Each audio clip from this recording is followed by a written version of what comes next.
जय श्री कृष्ण मित्रों। स्वागत है आपका अपने चैनल अनमोल पावर स्टोरी में। आज हम लेकर आए हैं तीन पाखंडी की कहानी। अगर आपको हमारी यह कहानी पसंद आए तो कृपया वीडियो को लाइक करके चैनल को सब्सक्राइब करें और बेल आइकन को जरूर दबाएं। तो चलिए दोस्तों, कहानी की तरफ बढ़ते हैं। एक छोटे से शांत और भोले लोगों से भरे गांव रामपुर में एक दिन तीन अजनबी आ पहुंचे।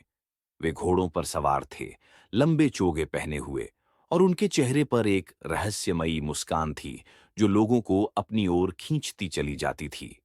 गांव में वैसे तो बाहर से कोई कम ही आता था, इसलिए जब ये तीनों पहुंचे तो चौपाल से लेकर कुएं तक हर जगह उनके चर्चे होने लगे।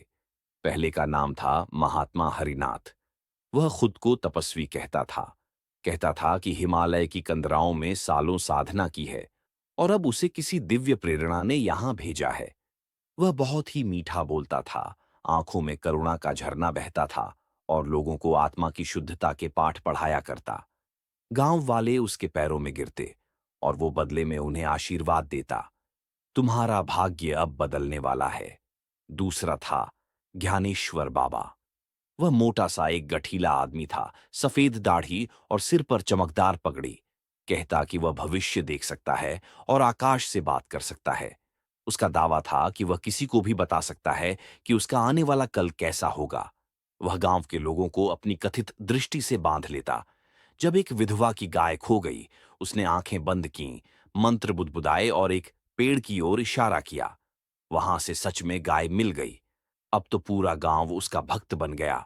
तीसरे का नाम था मौलवी रहीमुद्दीन। वह बहुत ही शांत, विनम्र और गूढ़ बातें करता था। कहता कि अल्लाह ने उसे दुनिया के भ्रम को मिटाने भेजा है।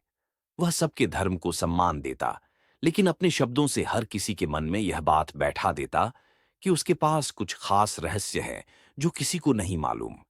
बच्चे उसकी कहानियां सुनने आते और बड़े लोग उससे सलाह लेने। गांव वाले धीरे धीरे तीनों को अपने अपने ईश्वर का अवतार मानने लगे थे। हरिनाथ के आश्रम में रोज भजन कीर्तन होता, ज्ञानेश्वर की दृष्टि लेने वालों की कतार लगी रहती और रहीमुद्दीन की बातें गांव के बाहर के लोगों को भी खींच लाती। लेकिन जो किसी को नहीं पता था वो ये कि तीनों में से कोई एक सिर्फ दिखावा कर रहा था।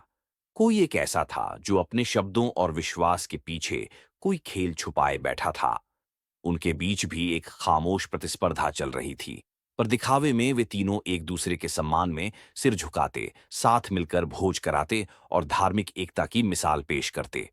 फिर एक दिन कुछ बदला। गांव के सबसे ईमानदार किसान किशनलाल, जिनका जीवन सादगी से भरा था, अचानक गांव छोड़कर भाग गए। कोई कारण नहीं, कोई झगड़ा नहीं, बस एक चिट्ठी छोड़ गए। माफ करना, अब मैं इस छल से और नहीं जूझ सकता। जो दिख रहा है वो नहीं है। मेरे शब्दों पर भरोसा मत करना। अपने सवाल खुद पूछो। गांव में सन्नाटा छा गया।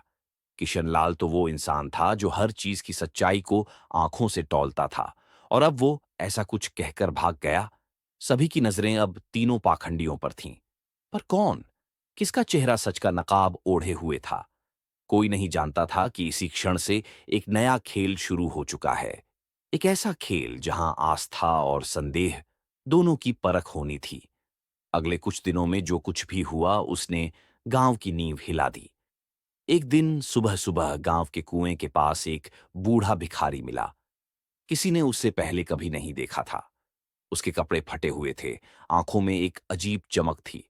वह बस यही कहता रहा, जिसने सच देखा है वो चुप है, और जो बोल रहा है वो नकाब पहनकर नाच रहा है। कुछ लोगों ने उसे पागल कहा, कुछ ने उसे गंभीरता से लिया। पर वही दिन था जब हरिनाथ बाबा ने अचानक गांव छोड़ दिया, बिना किसी को बताए। उसका आश्रम बंद, भजन कीर्तन बंद।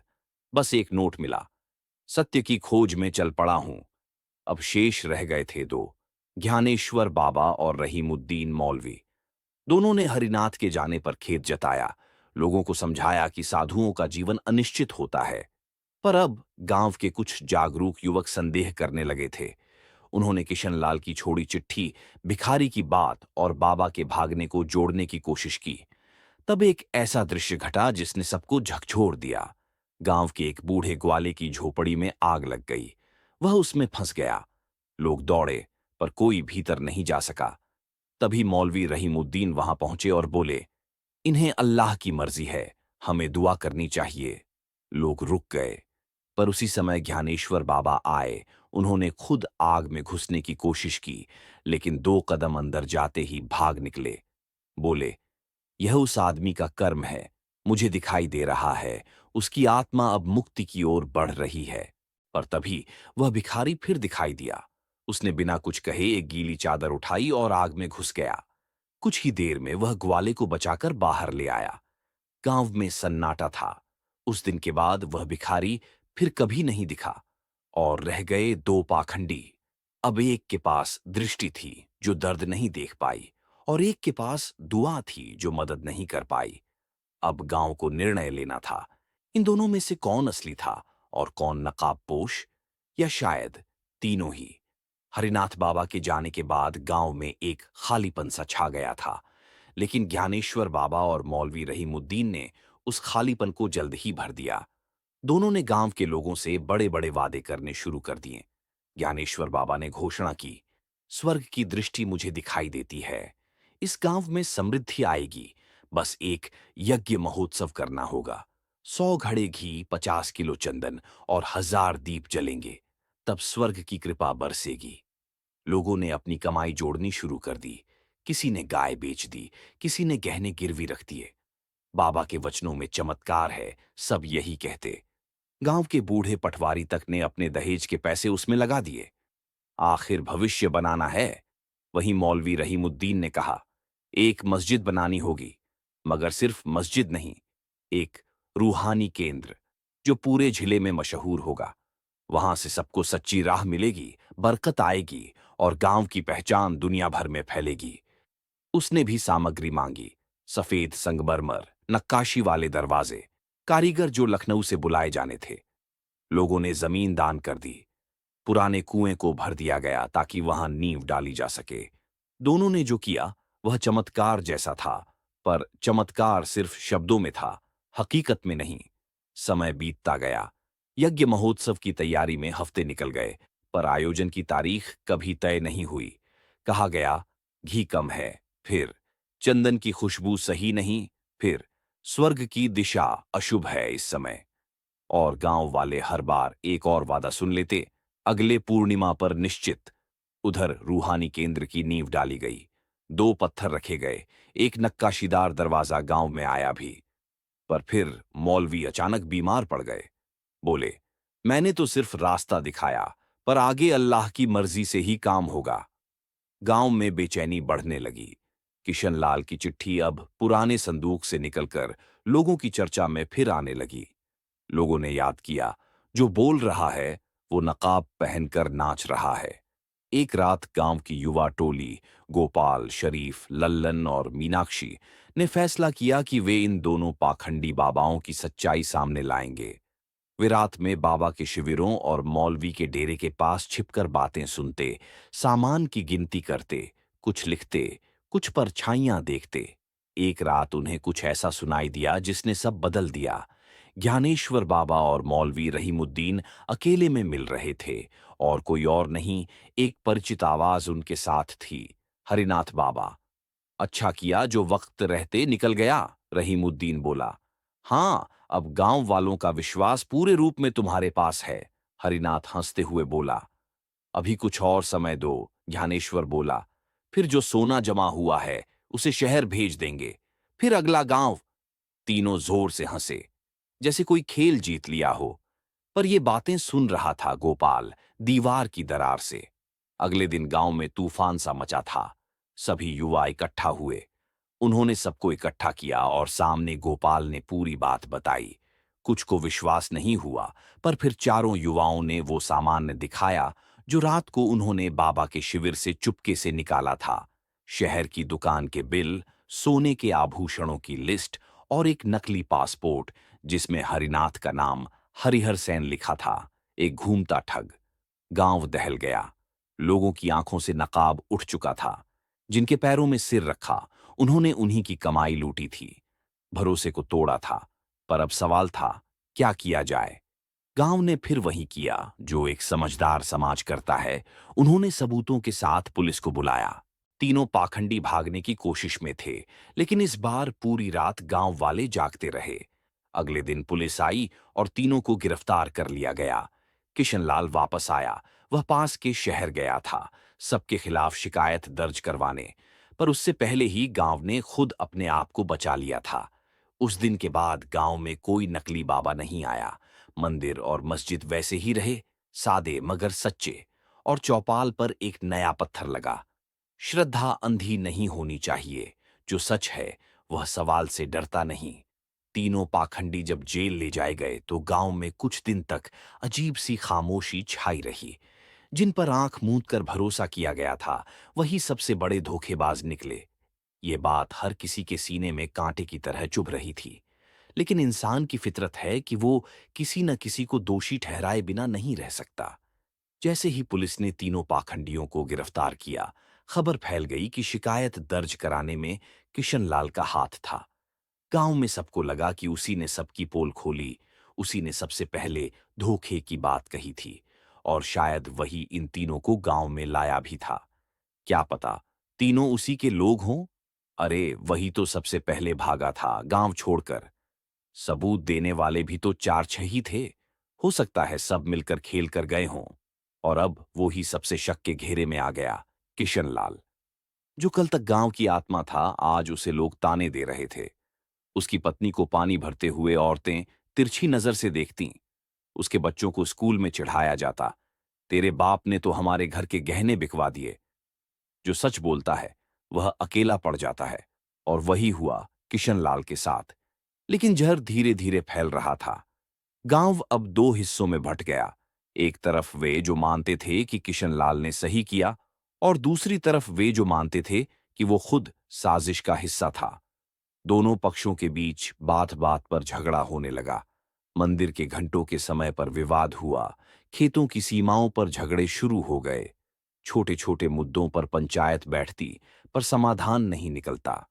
सबसे बड़ा झटका तब लगा जब गांव का प्राइमरी स्कूल जलकर खाक हो गया। उस रात हवा तेज थी, बिजली भी नहीं थी। जब तक लोग भागे भागे पहुंचे, आग काबू से बाहर हो चुकी थी। आग लगने की वजह कोई नहीं जान पाया, लेकिन शक सीधा किशनलाल पर गया। जिसे गांव ने पाला वही अब गांव को जलाने आया है। उसके घर पर पत्थर फेंके गए, दरवाजे पर कालिख पोती गई। और एक रात गांव के कुछ गुस्साए युवक उसके दरवाजे तक मशालें लेकर पहुंच गए। उसकी पत्नी रोई, बच्चों ने हाथ जोड़े, लेकिन किसी ने न सुना। सब बस चिल्लाते रहे, गद्दार, दगाबाज, बाहर आ। तभी सामने आई वही मीनाक्षी, युवाओं की उस टोली की एकमात्र लड़की, जिसने सबके सामने बाबा मौलवी का पर्दाफाश किया था। उसने भीड़ को रोका। कहाँ थे तुम सब जब हम रातों को पहरा देते थे, जब सबूत इकट्ठा कर रहे थे? कहाँ थे जब बाबा झूठा यज्ञ करवाकर तुम्हारे माँ बाप की कमाई हड़प रहा था? और कहाँ थे जब मौलवी ने बच्चों को पढ़ाई छोड़कर रूहानी केंद्र की खुदाई में झोंक दिया था? भीड़ कुछ पल को रुकी। मीनाक्षी ने जेब से एक जला हुआ कागज निकाला। ये उस स्कूल की लकड़ी के नीचे मिला। ये रहा सबूत कि आग शॉर्ट सर्किट से लगी थी। और हां, ये देखो, गांव का बिजली बोर्ड, जिसे महीनों से रिपेयर नहीं किया गया। अब लोगों की आंखें नीची हो गईं। फिर सामने आया लल्लन।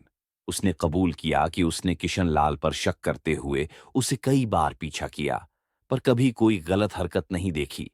तब जाकर लोगों को समझ आया, भरोसे की मौत दरअसल उनके अंदर हुई थी। किशनलाल अकेला नहीं था जिसने गांव को धोखा दिया। असल में गांव ने खुद ही खुद को धोखा दिया था, जब उसने सवाल पूछने वालों को अपराधी बना दिया। वो रात कट गई, पर शर्म के आंसू कई आंखों में थे। सुबह गांव के प्रधान ने सार्वजनिक रूप से किशनलाल और उसके परिवार से माफी मांगी। पर एक बात हमेशा के लिए गांव की दीवारों पर छप गई, भरोसा मत तोड़ो, पर आंख मूंद कर भरोसा मत करो। गांव धीरे धीरे अपने जख्मों को सहला रहा था। लोग अब सतर्क हो चले थे, सवाल करने लगे थे, और भरोसे के लिए सिर्फ बातों से नहीं, सबूतों की मांग करने लगे थे। तीनों पाखंडी अब जेल में थे, लेकिन पुलिस की पूछताछ के साथ साथ गांव में भी सच्चाइयां धीरे धीरे खुलने लगीं। पर कुछ ऐसा भी सामने आया जिसने सबको हिला दिया। सबसे पहले असली नाम सामने आया, महात्मा हरिनाथ। असल में एक ठग था जिसका नाम हरिहर सेन था। उसके खिलाफ पहले से 3 राज्यों में धोखाधड़ी के मामले दर्ज थे। उसने कई बार भेष बदलकर धार्मिक गुरु बनकर मासूम गांवों को लूटा था।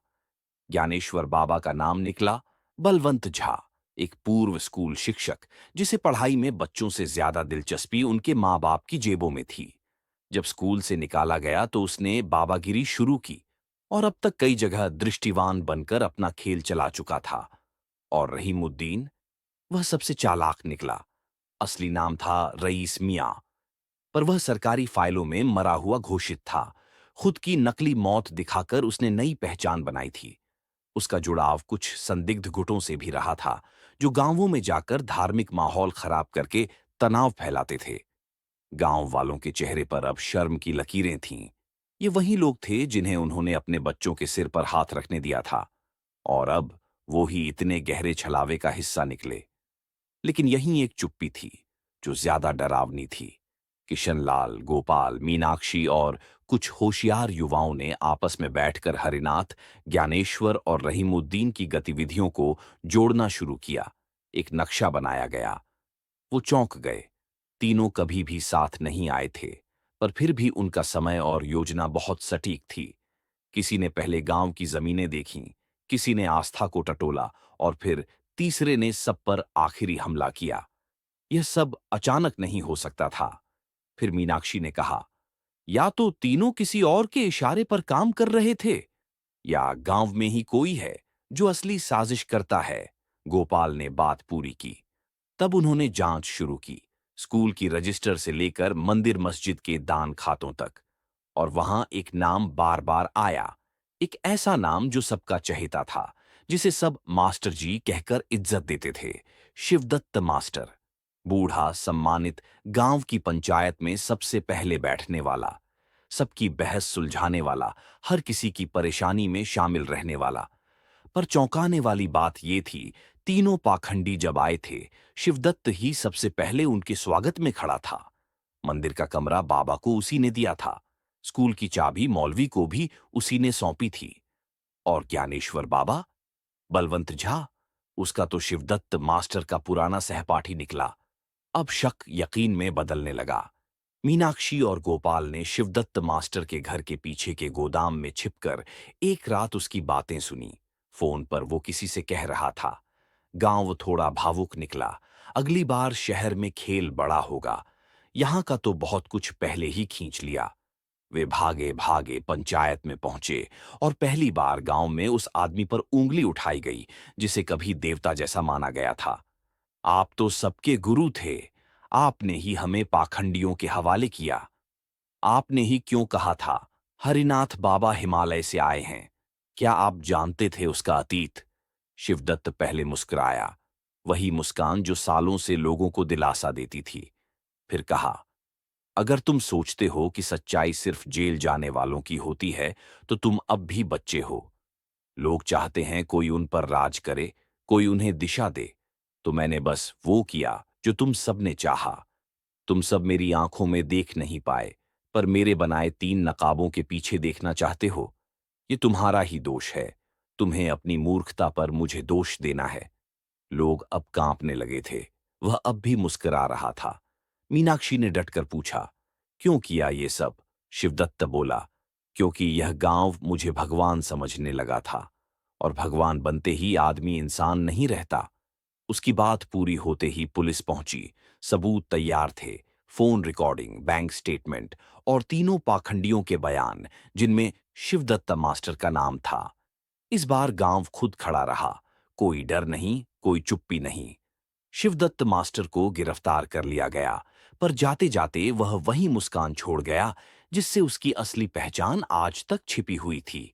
और उस दिन के बाद गांव ने एक बात लिख दी अपने नए स्कूल की दीवार पर, मुस्कानें हमेशा भरोसेमंद नहीं होती, कुछ के पीछे चीख छिपी होती है। शिवदत्त मास्टर की गिरफ्तारी के बाद गांव में फिर से भूचाल आ गया।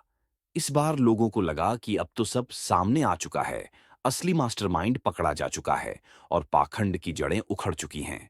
लेकिन जैसे ही अदालत में केस शुरू हुआ, कहानी एक और मोड़ लेने लगी।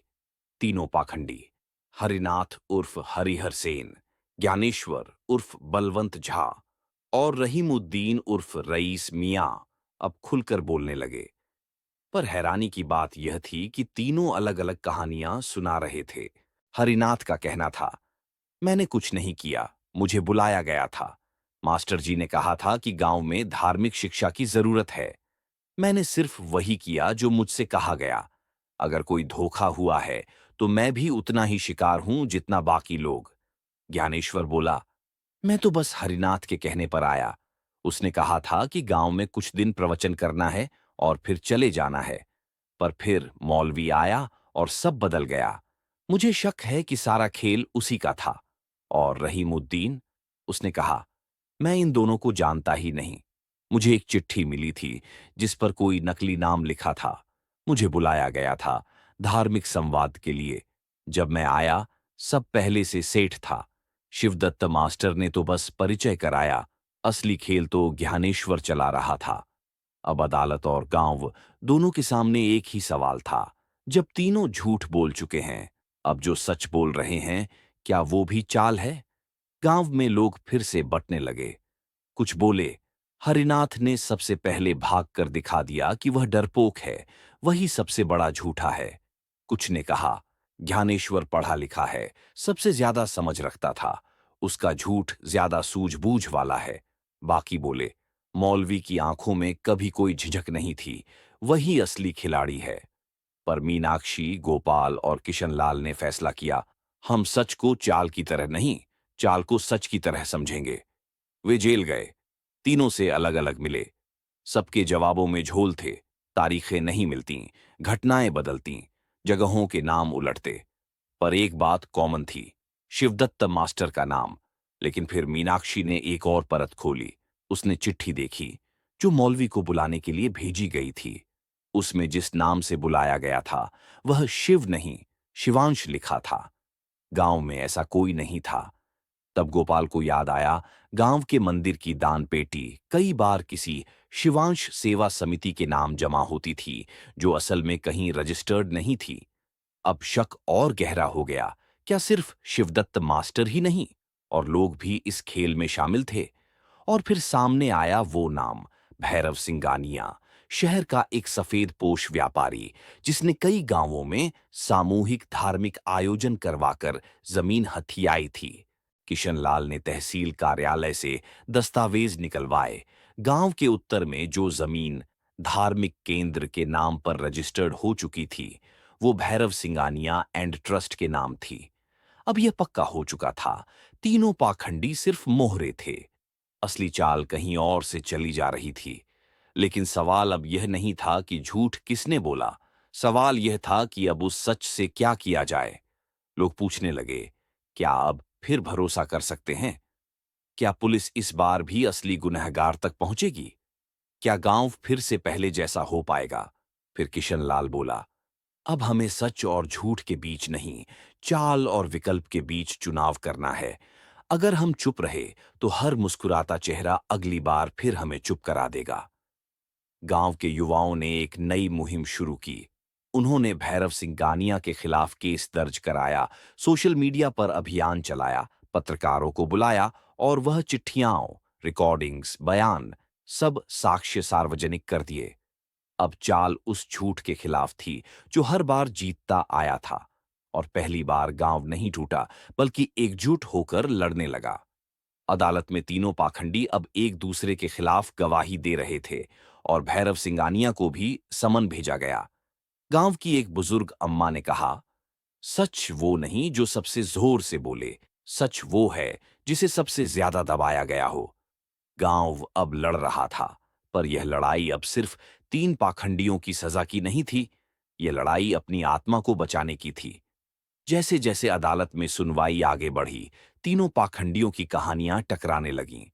हरिनाथ अपने मासूम होने की दुहाई देता रहा, लेकिन जब कोर्ट में उसके पुराने मामलों की फाइलें पेश की गईं, बच्चों से पैसे लेकर कर्म शुद्धि पाठ करवाने की घटनाएं, बंगाल में अंधकार नाशक शिविर के नाम पर ठगी, उसका झूठ पूरी तरह नंगा हो गया।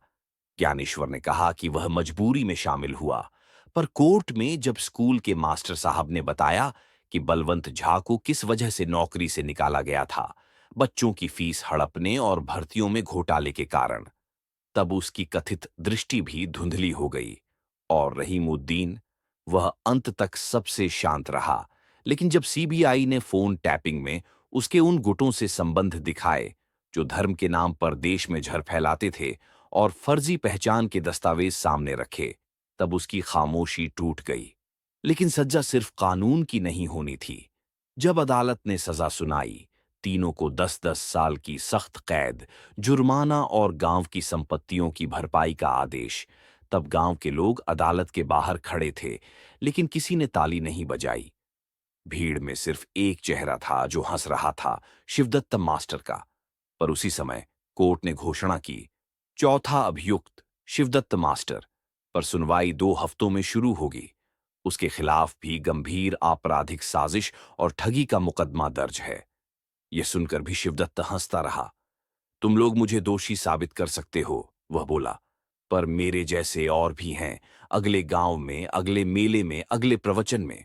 क्योंकि लोग सवाल करना छोड़ देते हैं जब कोई जवाब ईश्वर के नाम पर देता है। मीनाक्षी ने कहा, तो हम जवाब नहीं, सवाल याद रखेंगे। कुछ ही हफ्तों में शिवदत्त को भी उसी जेल में भेजा गया जहां तीनों पाखंडी थे। 4 नकाब उतरे, 4 चेहरे सामने आए और एक सज्जा सब पर बराबर टूटी। लेकिन कहानी का अंत वहां नहीं था। गांव ने अपने जले हुए स्कूल की ईंटों से एक नया स्कूल बनाया। इस बार नाम रखा गया सवाल विद्या मंदिर, जहां बच्चों को सिर्फ पढ़ाया नहीं गया, बल्कि सिखाया गया संदेह करना, सोचकर मानना और सच को पहचानना। चौपाल पर वो पुराना पत्थर हटाया गया और नया संदेश लिखा गया, जिसे ईश्वर कहते हो उससे पहले इंसान बनो, और जिस पर भरोसा करते हो उसे पहले सवाल पूछो। गांव अब फिर हंसने लगा था, लेकिन इस बार हंसी में भरोसे की नहीं, समझदारी की गूंज थी। 3 पाखंडी, 3 नकाब, 3 चालें, सबने गांव को तोड़ा भी, लेकिन एकजुट भी किया। क्योंकि हर झूठ के बाद एक सच आता है, अगर लोग उसे देखने की हिम्मत रखें। जो सबसे ज्यादा मीठा बोले, जरूरी नहीं कि वह सबसे ज्यादा सच्चा हो। गुरु, मौलवी या बाबा, कोई भी अगर सवालों से डरे तो समझ लो वह जवाब नहीं, बस नियंत्रण चाहता है। कभी 3 चेहरे थे, आज 3 सीखें थीं। 1, श्रद्धा रखो, पर सोच के साथ। 2, नेता मानो, पर पहले इंसान परखो। 3, सच मत मानो, जब तक वो तर्क से न टकरा ले। अगर आपको यह कहानी पसंद आई हो तो इसे लाइक और शेयर करें। हमारे चैनल अनमोल पावर स्टोरी को सब्सक्राइब करना ना भूलें और बेल आइकन को दबाएं, ताकि आपको हमारी सभी नई कहानियों की जानकारी मिल सके। धन्यवाद। फिर मिलेंगे एक नई रोचक कहानी के साथ। जय श्री कृष्णा।